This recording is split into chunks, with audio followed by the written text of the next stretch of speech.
گفتم وایسا دارم میام، زنگو سوزوندی که میرفت روی هوا.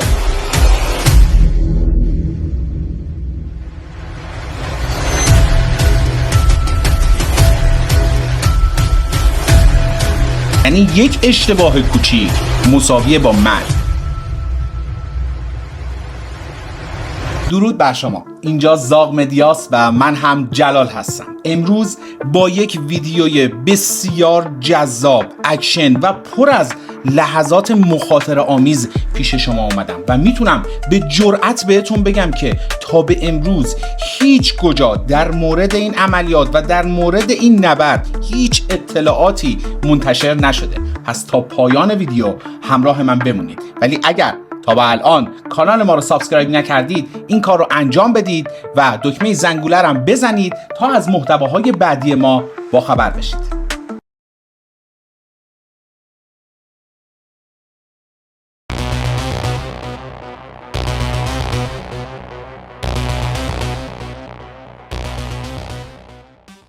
اما قبل از اینکه بریم سراغ این روایت فوق‌العاده خاص و هیجان انگیز، باید یه مطلب رو همینجا بهتون بگم. این روایت برای اولین باره که توسط زاغ مدیا داره منتشر میشه و این رو هم بگم که هفته ها براش زحمت کشیده شده، از مصاحبه‌های تصویری و صوتی بگیری تا جمع‌آوری اطلاعات و تدوین و تولید. انجام وظیفه کردیم به خاطر اینکه هم این قهرمان وطن رو به شما معرفی بکنیم و هم یک ویدیوی درخور و دست اول رو در اختیار شما قرار بدیم. اما این ویدیو یک تفاوتی با ویدیوهای قبلی ما داره.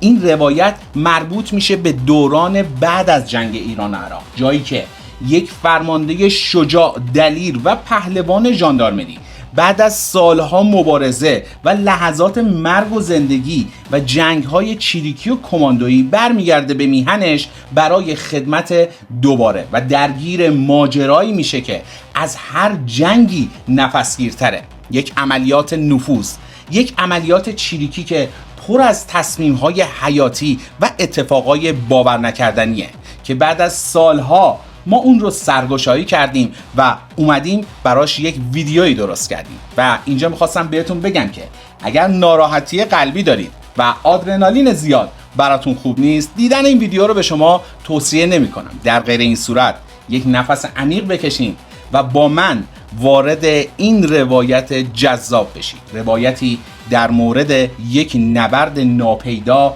و مهم، نبرد کرکیجان.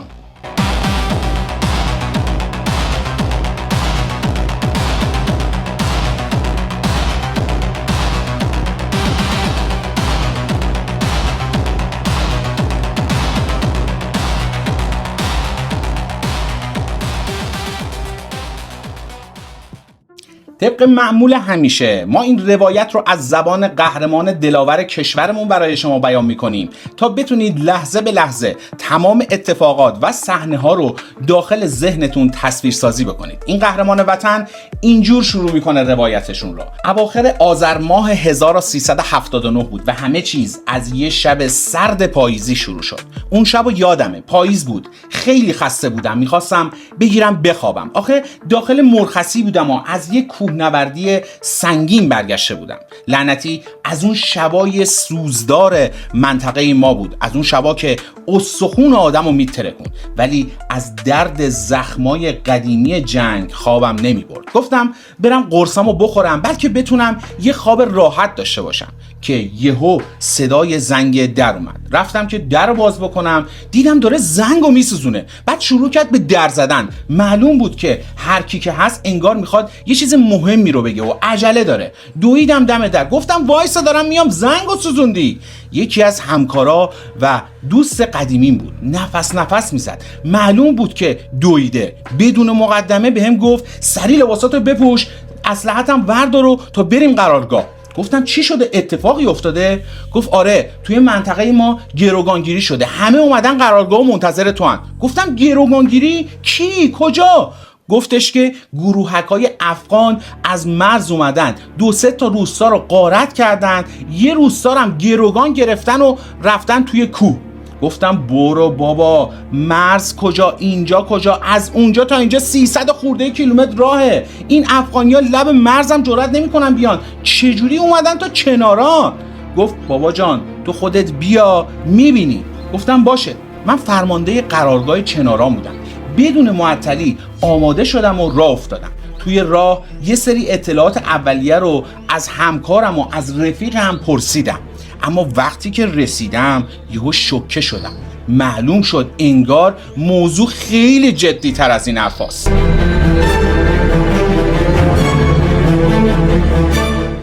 دیدم که چه خبره اینجا. کلی فرمانده و نیرو ریخته بودن تو قرارگاه ما و همه هم منتظر من بودن. از همه جا اومده بودن، تربت، مشهد، حتی کرمان. به همکارم گفتم که چرا زودتر به من خبر ندادی؟ چرا اینا زودتر از من رسیدن اینجا؟ گفت 100 بار اومدم رفتم در خونتون، هر بار که اومدم گفتن که نیستش. راست میگفت بنده خدا. من رفته بودم مرخصی و اون روزم رفته بودم کوهنوردی. خلاصه تا رسیدم احترام گذاشتم و گفتم این موضوع رو تقریبا فهمیدم، جزئیات رو به من بگید. گفتن که نزدیک 30 نفر از اهالی 2-3 تا روستا رو گروگان گرفتن و اوضاع هم خیلی وخیمه، باید سریعتر اقدام بکنیم. گفتم خب درخواستشون چیه؟ اما هیچ کس چیزی نمیدونست. اتفاقا یکی از اهالی همون روستا رفیق و همرزم قدیمی خودم بود. همونم با کلی اطلاعات اومده بود قرارگاه و گزارش داده بود. یه یلی بود برای خودش، یه کماندو، یه چریک از زمان جنگ. اسمش ابراهیم بود، ابراهیم سلیمانی. اینی هم که دارم بهتون میگم یه آدم معمولی نبود. از اونا بود که شبونه میزد تو دل دشمن و میرفت توی عمق خاک عراق نفوذ میکرد. از اونایی که جونش بود و خاکش، از اون وطن پرستای تعصبی که عراقی‌ها از سایش هم میترسیدن. یادمه خیلی موقع‌ها با هم میرفتیم عملیات نفوذ، اما بعد از جنگ که برگشته بود اومده بود روستا و زده بود توی شغل خانوادگیشون، یعنی دامداری. از بعد ماجرا هم برای این مورد دیر رسیده بود و مسلح هم نبود و چون آموزش دیده بود به جای اینکه درگیر بشه با اون نیروها سعی کرده بود تا میتونه اطلاعات مهم رو جمع بکنه و بیاد قرارگاه تا گزارش بکنه. از صحبت‌های ابی فهمیدم که اوضاع از اون چیزی که فکر می‌کردم خیلی خرابتره. باید سریع اقدام می‌کردم. داشتم فکر می‌کردم که یهو یکی از فرمانده‌ها بلند شد و گفت سروان منتظر شما موندیم چون میدونیم که سابقه شما چیه. هم کوهستان رو میشناسی هم اینجا منطقه شماست و از این موارد هم میدونیم که توی جنگ کم نداشتی. همونجا فهمیدم که مثل اینکه پرونده من رو خونده. میدونید اون منطقه خیلی حساسه. اگر تجربه نداشته باشی، اگر آموزش دیده نباشی، یه روزم جلوی اشرار و اون تروریستا دووم نمیاری. اون موقع از سالم کوهستان پر برف بود و بوران نمیذاش حتی جلوتو ببینی. گفتم من هر کاری از دستم بر بیاد انجام میدم، فقط اجازه بدین که فکر کنم. به من گفتش که میدونید که وقت تنگه، فقط سریعتر. داشتم نقشه ذهنی میکشیدم، مسیرها، نقاط امن و خطرناک، هر گوشه ای از اون منطقه رو مثل کف دستم میشناختم. اون لحظه نقشه منطقه شده بود ارباب ذهنم. نگاهم به ابی افتاد، چهرش یه ظاهر آروم داشت، ولی من میدونستم که این چهره یعنی تو حالت خشم و حمله است. اینجوری که ابی میگفت اونا گروهک بودن، چریک بودن با سلاح‌های سبک و سنگین، یعنی یک اشتباه کوچیک مساویه با مرگ. بهشون گفتم ببینید شرط اول شناساییه، تا نفهمیم با چی طرفیم نمیشه ضربتی اقدام کرد. شما هم که با منطقه آشنا نیستید، تو این آب و هوا هم اگر برید یا تلفات میدین یا احتمال داره که اتفاقی برای گروگانا بیفته. بعد گفتن که خب چیکار کنیم؟ گفتم که بسپاریدش به من، یه فکری دارم. اون عوضیا گروگانا رو از روستا خارج کرده بودن و برده بودن توی کوه پناه گرفته بودن. به خاطر همین تنها راهی که به ذهنم رسید رسوندن غذا و آذوقه بود. تصمیم گرفتم با لباس مبدل، اونم بدون سلاح، برم اونجا. هرچی همکارا گفتن که آقا بذارید ما بریم، شما چرا این کارو بکنین؟ گفتم نه، این کار تجربه میخواد و کار شما نیست، من خودم باید این کار رو انجام بدم. واقعیت اینه که ریسک انقدر زیاد بود که اصلا دلم نمیخواست جون نیروهامو با یه هدف کور به خطر بندازم. ریسکش بالا بود اما انقدر وقت کم بود که نمیشد یه تصمیم درست و حسابی گرفت. لباسامو سریع عوض کردم، رفتم به سمت روستای ابی، یعنی آخرین روستایی که رفته بودن این عوضیا. از محل ییلاق و باغات روستای امرودک اینا بیشترین گروگان رو گرفته بودن و خیلی از مردم توی خود روستا هنوز مستقر بودن و داشتن شرایط رو زیر نظر میگرفتن. یکی دنبال برادرش بود، یکی دنبال فامیلش بود و همه دلنگران بودن. وقتی که رسیدم رفتم سراغ چند نفر از اون بادل و جرأت‌های روستا. بهشون گفتم که من به کمکتون احتیاج دارم. اونا هم بدون معطلی با توجه به این که از اون کرمانجای با غیرت بودن بلافاصله همشون جواب مثبت دادن. گفتن که اون میگفت من میام، این میگفت من میام. بعد من گفتم نه، من الان نیازی به همه شما ندارم، فقط یک نفر باید بیاد به من کمک بکنه، بقیه‌تون فعلا صبر بکنید تا ما کارامون رو انجام بدیم. با یکی از جوونا 2 تا قاطر رو برداشتیم و آذوقه ها رو بار زدیم، گونی‌های برنج، روغن، نون و از این صحبت‌ها. نزدیک دمدمای صبح بود که راه افتادیم. ابی گفته بود که رفتن سمت کرکیجان و همه چیزم از همونجا شروع شد. 15 کیلومتر راه از کوه و تپه های صعب العبور. هر لحظه ممکن بود که دیده بشیم، هر صدایی یعنی خطر. اینجوری که من از گزارش ابی فهمیده بودم، حدسم این بود که اینا دیدبان دارن. به خاطر همین چارچشمی حواسم به دور و بر بود. اما از شانس بد مسیر دقیقاً وسط 2 تا کوه بود و اگر دیدبانی وجود داشت مطمئناً بالای کوه بود که مشرف به ما بود. بالاخره بعد از 9 ساعت پیاده روی توی سرما و یخبندون رسیدیم و حدسم هم درست بود. وقتی نزدیک به محل شدیم یه صدایی از بالای کوه اومد. سنگرش رو دیدم، با اسلحه نشونه رفته بود سمت ما و شروع کرد به تهدید کردن. با زبان افغانی شروع کرد، گفتش که اینجا چیکار دارید؟ چی میخواید؟ شروع کردم به چرب زبونی. گفتم بابا هیچی، براتون آذوقه آوردیم. به ما زورکی گفتن که از روستای پایینی پاشیم بیایم برای شما آذوقه بیاریم و حال این زندانیا و این گروگانا رو بپرسیم. دیدبان اولش یه چند لحظه مکث کرد و بعدش یه نفر با اسلحه از اون بالای کوه شروع کرد به پایین اومدن. باورم نمیشد. یه بیسیم فوق حرفه‌ای دستش بود، از اونایی که برد چند صد کیلومتری دارن.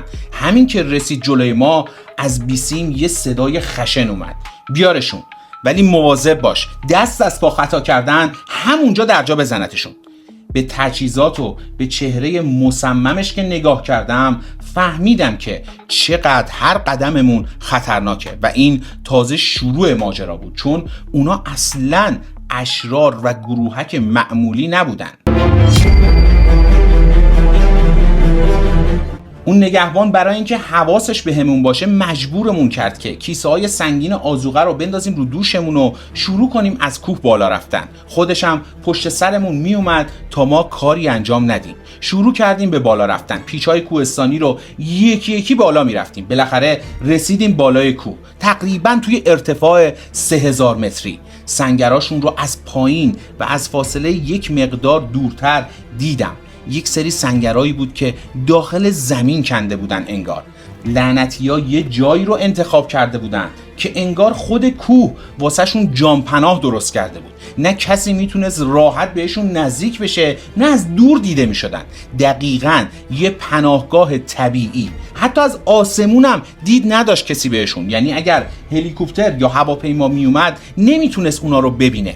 به خاطر همین نگهبان جلوتر نذاش بریم، فقط اشاره کرد که همینجا خالی بکنید. منم به ظاهر بیخیال پرسیدم که فردا هم میخواید براتون آذوقه بیاریم یا نه. یه نگاه سردی بهمون انداخت و یه پوزخندم زد. بعد یه نفر دیگه از اون بالا اومد پایین که قیافش عین اجنه بود، از بس که کریه المنظر بود. رو کرد به من و گفت آره بیارید، ولی این پیغامم برسون به همونایی که فرستادنت. ما 27 تا گروگان داریم، واسه هر کدومم 50 میلیون تومان پول میخوایم. کلماتش مثل خنجر نشست توی گوشم. ظاهرشون نشون میداد که دنبال پولن، اما من خوب میدونستم که ماجرا عمیق‌تر از این حرفاست. اون همه سلاح، اون همه تجهیزات، اون همه دیدبان و آموزش و این حرفا، اینا واقعا یه مش راهزن ساده نبودن. معلوم بود یه دوره چیریکی دیدن، واسه جنگای طولانی آمادن. این یعنی پشت قضیه یه شبکه و یه حامی بزرگتره. برگشتیم پایین. توی راه داشتم توی ذهنم نقشه میکشیدم، ولی اطلاعات زیادی دستگیرم نشده بود. تنها چیزایی که فهمیده بودم 3 نکته مهم بود. تقریبا همشون نشه بودن و از شب تا صبح میکشیدن. هویتاشون هم که معلوم بود، افغانی بودن، اما نه معمولی، از اونایی که آموزش دیدن.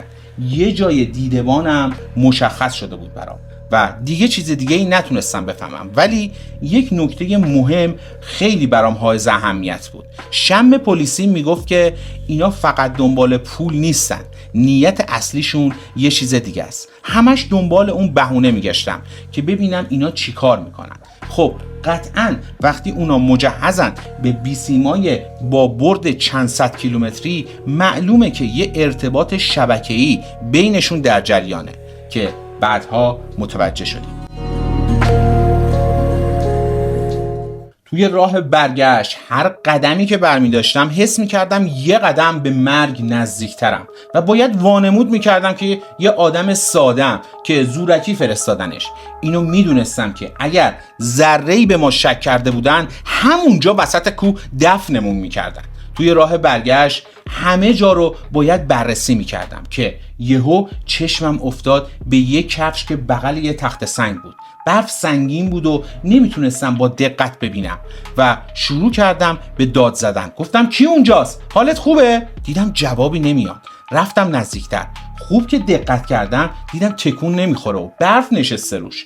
رفتم جلوتر که ببینم موضوع چیه که با یه صحنه خیلی دردناک مواجه شدم. 2 جنازه اونجا بود که دستاشون بسته بود. بنده های خدا از سرما یخ زده بودن. همراه هم گفت اینا مال روستا پایینی هن. لباساشون کم بود. معلوم بود که از توی خونه اینا رو کشیدن بیرون. حدسم این بود که موقع انتقال گروگانا این بنده های خدا از سرما افتادن و این حرومیا هم ولشون کرده بودن به امون خدا. داشتم منفجر می شدم. پیش خودم گفتم میدونم باهاتون چی کار کنم. نمیشد اون لحظه کاری انجام داد، به خاطر اینکه باید سریع برای اون گروگانهای زنده یه کاری انجام میدادیم. به خاطر همین به راهمون ادامه دادیم. توی راه همش مدام فکر میکردم به اون گروگانای اون بالا تو دل کوه، زیر دست اون وحشیا اونا گیر افتاده بودن. خبرهایی که رسیده بود نشون میداد که بعضیاشون شکنجه شدن. اینا واقعا آدم عادی نبودن، اینا وحشیایی بودن که با اون شرایط کثافت خو گرفته بودن. همینم باعث میشد که غریزم برای نجات گروگانا 100 برابر بشه. بالاخره رسیدم پایین و بعد مستقیم رفتم قرارگاه. اول از همه گزارش اون 2 گروگان فوتی رو دادم و بعد نشستیم با فرمانده ها صحبت کردیم و شروع کردیم به تصمیم گیری های لازم. توی مرحله اول با توجه به شرایط تصمیم گرفتیم که 3 مقر بزنیم. اولی چناران بود که قرارگاه ما بود و دومی رو پاسگاه مغمک در نظر گرفتیم که 20 کیلومتر با روستای امرودک فاصله داشت و مقر آخرم شد جای ما و نیروهای شناسایی، یعنی همون روستای امرودک که نزدیکترین جا به محل گروگانها و اون گروهکای اشرار بود. طبق قرارمون با اون اشرار فرداش دوباره باروبندی رو بستیم و راه افتادیم، اما این بار با یه هدف دیگه من داشتم میرفتم بالا. دیگه دنبال اطلاعات سطحی نبودم.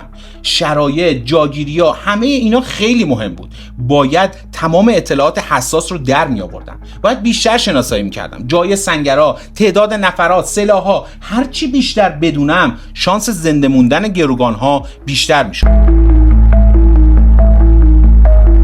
پس تصمیم گرفتم که مستقیم درگیر نشیم.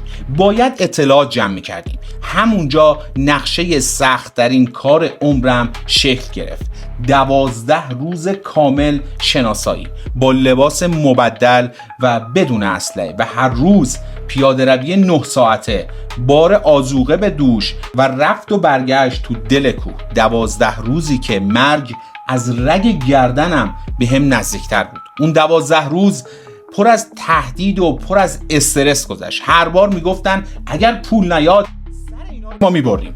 ما هم بهونه رو پشت بهونه براشون می آوردیم. یه روز نشستیم با ابی مشورت کردم، گفتم خیلی داره دیر میشه، هر بار که داریم میریم و میایم خطر لو رفتن هست، باید سریعتر شناسایی رو تموم کنیم. حرکاتشون رو بررسی کردیم، جاگیری دیدبانا، سنگرها، همه رو در آوردیم، اما لعنتی نمیشد موقعیت دقیق گروگان ها رو پیدا کرد. اما مسیرهای فرار و کمین رو مشخص کردیم.